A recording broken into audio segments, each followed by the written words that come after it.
I started the video. Say hi. Hi, Dave. Hi, Joe. Hi, everybody. Good night. Good night. I said hi, Dave. How does that Hi, work? Dave. Bye, Dave. Bye, Dave's Jemmy. not here, man. Dave's not here, man. I know. Okay, hang up, Dave.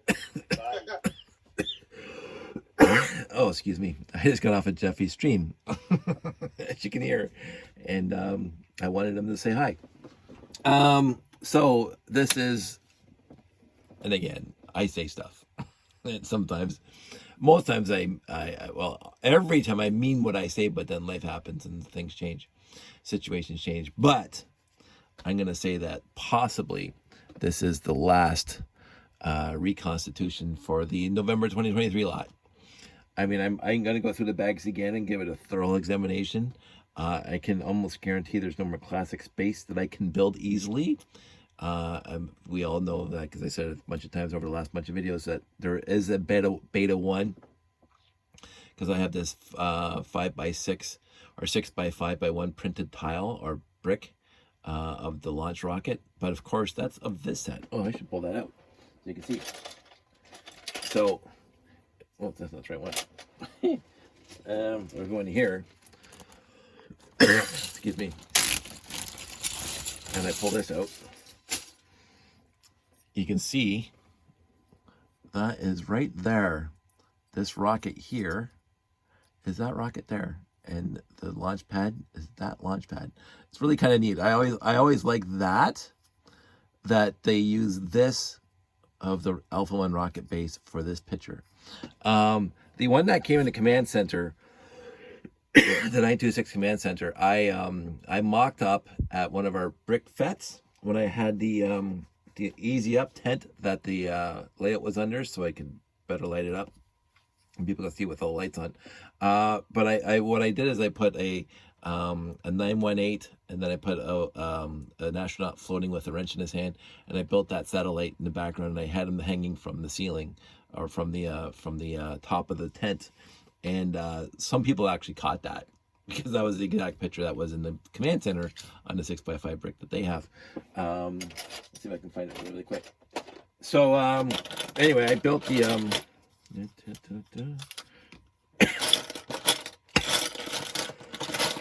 this top is these seriously the most annoying thing right now. I can't find it. Oh, I thought I had an extra one. One last cough and that's it. So sorry about the coughing. So anyway, I did say that I was possibly going to be pulling about 40% of the pieces from my collection. I'm not sure if it was 40%, but it was pretty high. There was no 1x2, but 1x2 plates with handles, so I had grabbed all of those from my collection. There was only 3 2x2 round bricks, and I had to grab three from my collection. There was only 2 taps. I had to grab the other 2 from my collection, or it was 1 tap, and I grabbed 3. I can't remember now. I think it was 2 and 2. 1 steering wheel from my collection.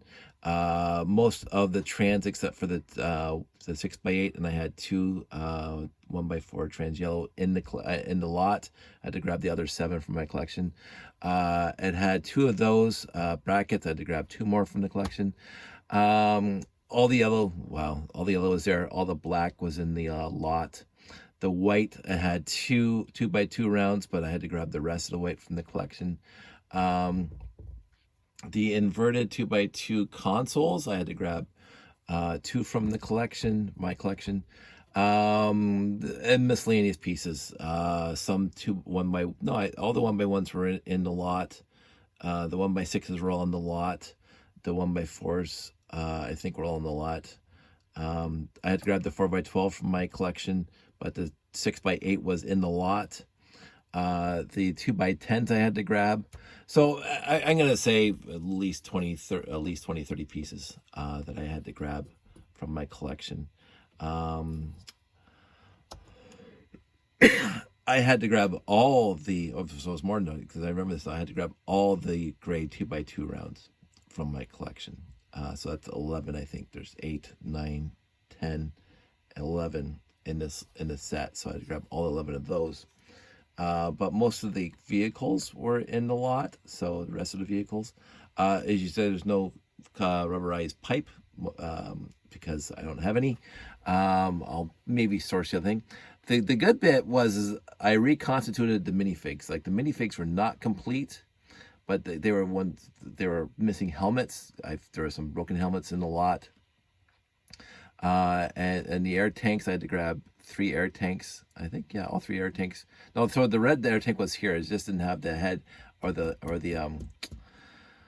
helmet. But the whites did not have air tanks, so I got the air tanks and the helmets from my collection. But I have a million of those. So in the end, it was a worthy build, and I didn't mind providing the miscellaneous 30 pieces or more from my collection, because it is a nice set. This set, I mean, my buddy Chris talks about it. Like, this antenna was so inspiring, the way they built that. And I agree, that is a very inspiring antenna. But the rocket itself, fantastic for what it was. The gantry falls down, which I always thought was really cool. And the fuel vehicle, really cool. And then they have the taps where you connect the hoses to pump all the hydrogen and oxygen into the rocket. And they have separate taps for that, which I think is also brilliant. So it's like they put some thought into this that would make it seem as it was based on real life rocket launches and NASA and stuff like that. And 3 minifigs. You can't go wrong with getting 3 minifigs. Of course, I also did supply the base plate because there was no base plate in the lot. So in the end, this is Reconstitution set number 7. And then if we get all the other ones back in here, we'll put that one there. We'll put this one here. We'll put that one there. We'll put this one back here. There. We'll put this one here, way in the back, so you can see it still. And we'll put this one way over there. 1, 2, 3, 4, 5, 6, 7. 7 reconstituted sets. Overall, I didn't have to grab that many pieces when all things considered to reconstitute these things. The Alpha 1 base was the worst, straight up it was, but still, they had a lot there. This one was mostly, as I said before, mostly in the lot. This one had a few pieces missing. This one had a few more, blah, blah, blah. That one had a few more. And I still have to bricklink some pieces here to fill it in. The 2 pieces here I have to get off of bricklink, and the 1 piece on that guy, if I want to, I'll get that off of bricklink. But other than that, for $50, and I still have all these baggies of parts. Now, mostly, let's just pile them here and break things.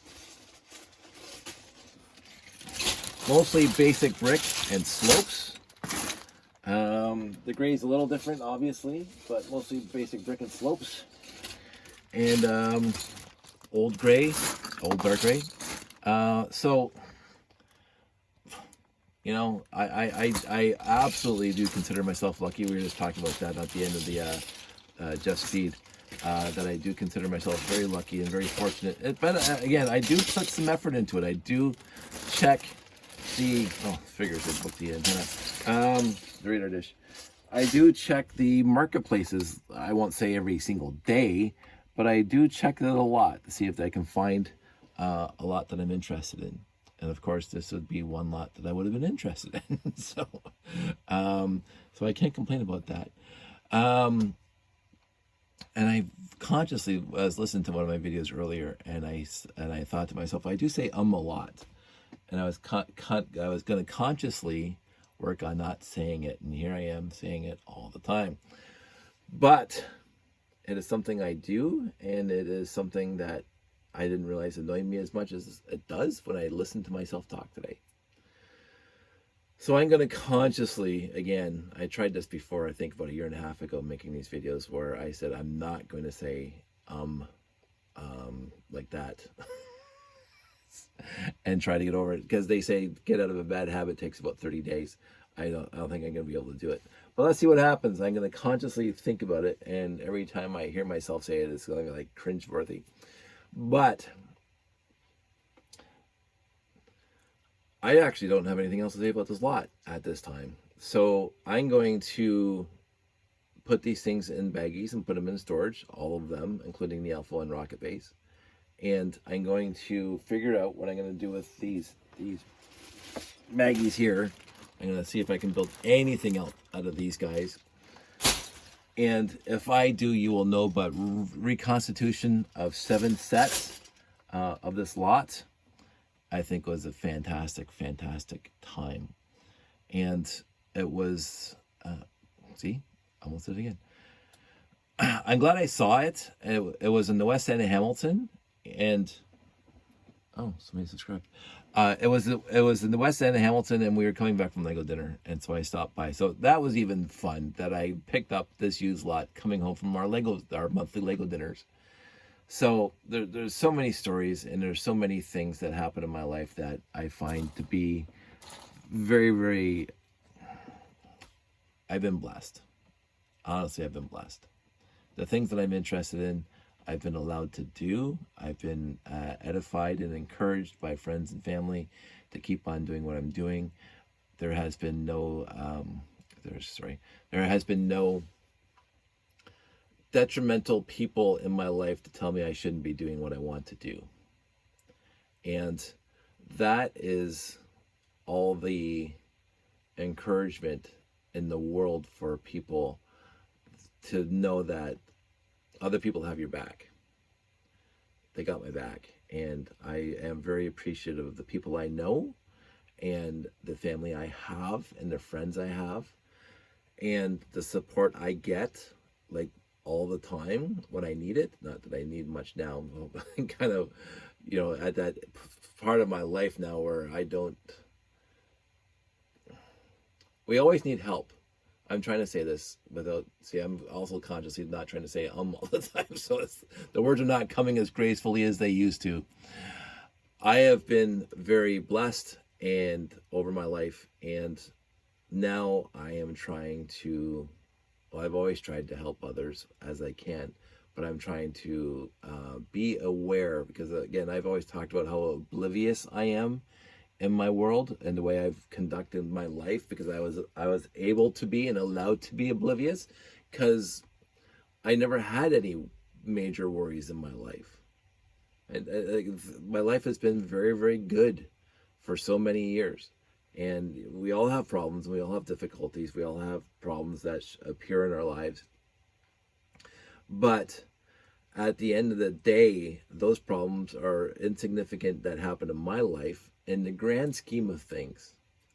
And I met Sandy. That was a huge blessing. We had Josh, which was a very big surprise, but also a massively huge blessing in our lives.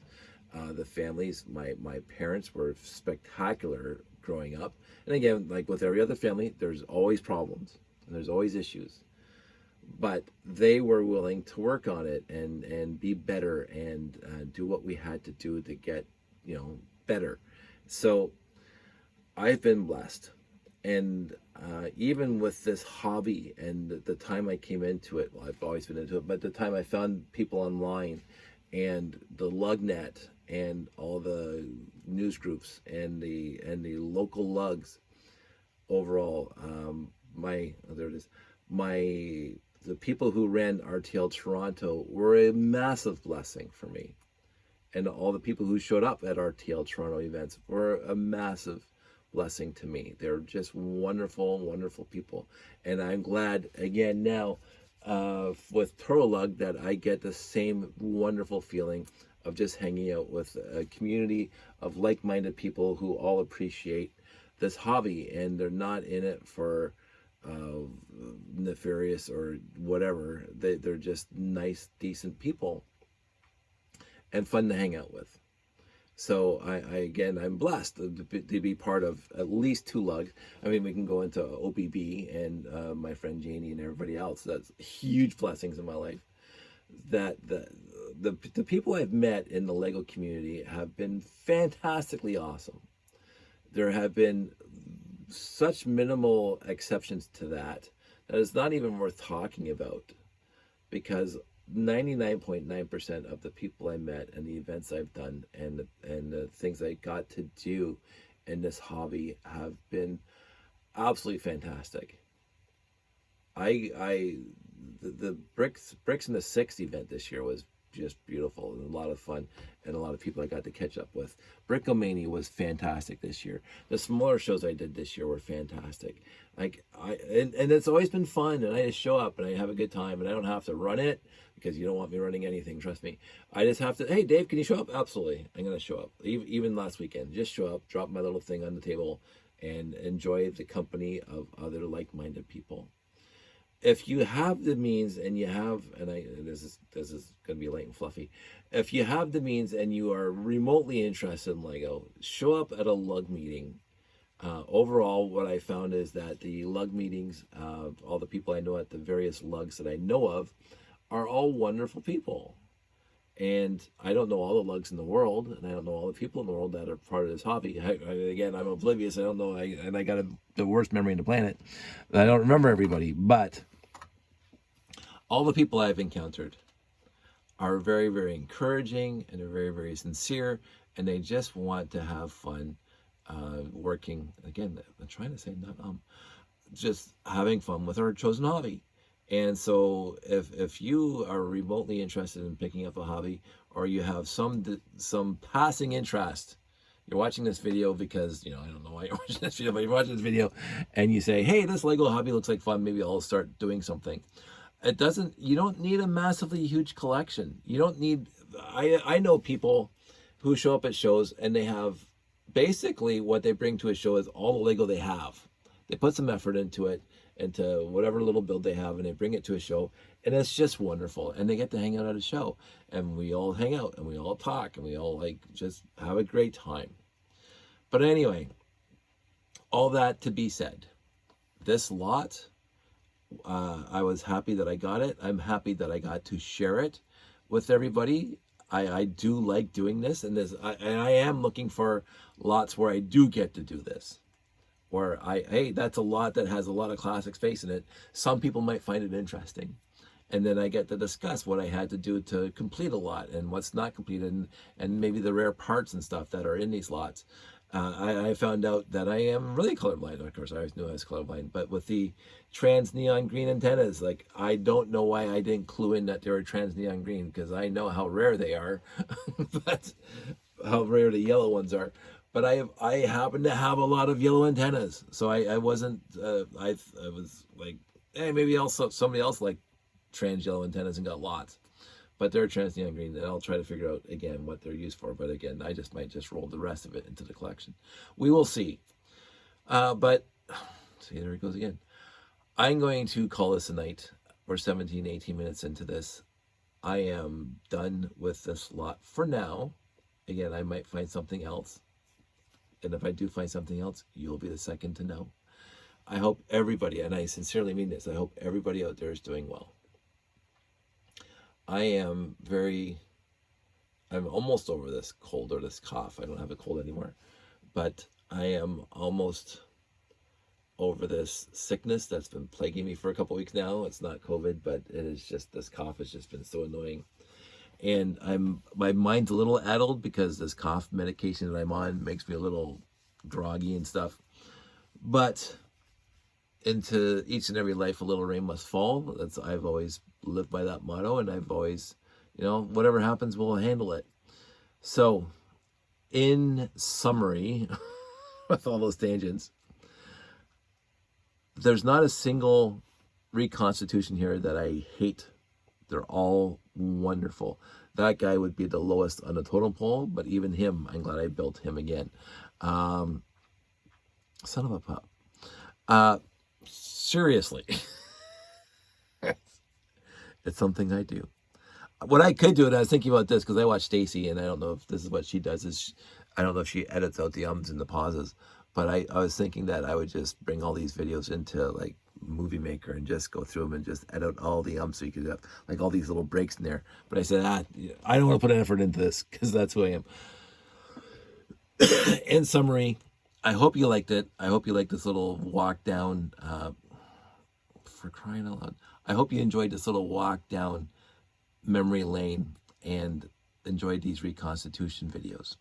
I'm going to keep on doing them because I like doing them as I find used lots. But finding used lots, and I just had a discussion with Dave and Jeff on the show, finding used lots that allow me to do this are getting to be extremely rare.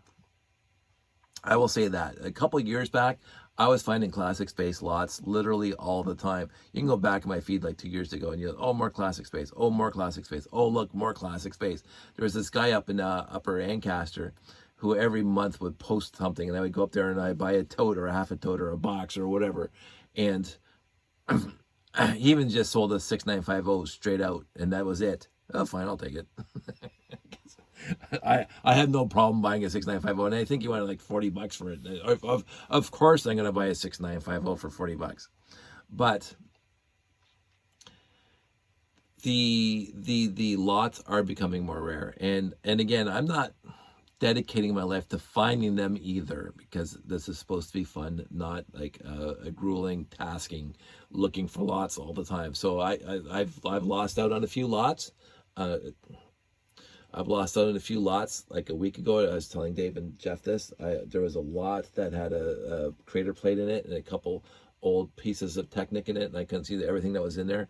And I sent the person a message saying, "Is this still available? And can I get better pictures?" And then boom, the listing was removed. So either they removed it, or they wanted to keep it, or they sold it, and I missed out on it. And I said, again, que sera, sera. And I'm going to go right back. Sorry, I thought I was going to end this. I'm going to go right back to the idea about the Galaxy Explorers that I got from eBay that year, the 12 of them. I'm going to mention, and I'm going to be clear about this, I bid well over 100 times on 100 different lots over the year. And again, winning 12 is like better than 10%, right? Because like 10% would be 10. I'm going to get frustrated with myself, keep on doing that. So, but you have to get the mindset that life, you wait a week or a month or a year and something else might come along. I always try to show friends and family that get upset by not getting the instant, oh, I wanted this so much and I didn't get it today. Just wait. I've been very patient my life, because that's just who I am. I don't try to get bogged down into the, oh, I'm not pleased today. I didn't get what I wanted today. You might get it tomorrow. You might never get it, and that can happen too. But you have to be okay with that, because life happens. And in the end, you have what you have, and if you need something, you can go find it. You don't have to wait for a used lot to show up on the marketplaces or wherever, you also like eBay's or whatever. You can just go to Bricklink and get whatever you want right now. I find this is me. This is my treasure hunting. This is my A&E. If I was ever gonna like go to the network and propose a TV show, this is the lost treasures of the classic space era. So, and I would be, and months would go, weeks, days, weeks, months could go by without one lot that shows up on the marketplaces or the Facebooks or the eBays, where there's no classic space or anything that I'm remotely interested in buying. I've been there. I've had some dry spells, but I have enough here to keep me busy, so it doesn't matter. And that's the thing. If you get bogged down on what you don't have right now, you're not looking at what you do have. Not to make it a meta level pronouncement, but if you're bogged down on what you're not getting today from your life, then you're not focusing on what you do have in your life. And I've always been, my parents, my dad and mom instilled this into me when I was very, very young. And I think this is what helps me through my life, is I do not get upset by the stuff I don't have. I don't get upset about the stuff I don't have. If I needed something, I would go get it. But I do not get, I missed out on, I'm going to have a bad reaction to not getting something that I wanted. No, I just, either I wait until something else happens, I can get it, or I just go out and get what I want myself. How did my dad always used to put it? be happy where you are today. Be happy with the life that you have. Be happy with the stuff that you have. You don't need everything, although this might disagree. You don't. This isn't coming out right, and I think it's because it's the meds. I am bloviating right now. I had a poignant point to make, and it was a pithy saying that we always grew up with, and I can't remember it off the top of my head now because again it's after 11 and my mind's getting really addled. But so I should just wrap this up, and so I don't stick my foot in it. But I've always been happy and content with where I am in the world, and never where other people thought I should be, or where you know. I've not to say that I want to stay stagnant, because that's the other point too. You can be stagnant, but if you're pushing yourself to be somewhere, then absolutely be driven to be where you want to be. But do not be down on yourself for where you are today. I guess that's my whole point. Accept who you are, and if there are things that need to be changed, work on it. This is so many things going in my head, and I'm getting discombobulated because I'm trying not to say which kind of screws up my train of thought. so that's it. I can't think anymore. This made no sense. It was just perfectly fine. Sorry about that. The first part was great. This was awesome. Great lot. Glad I got it. And I said that 1,000 times now. So I'm going to go to bed now. Everybody out there, stay safe, take care, and I will talk to you soon.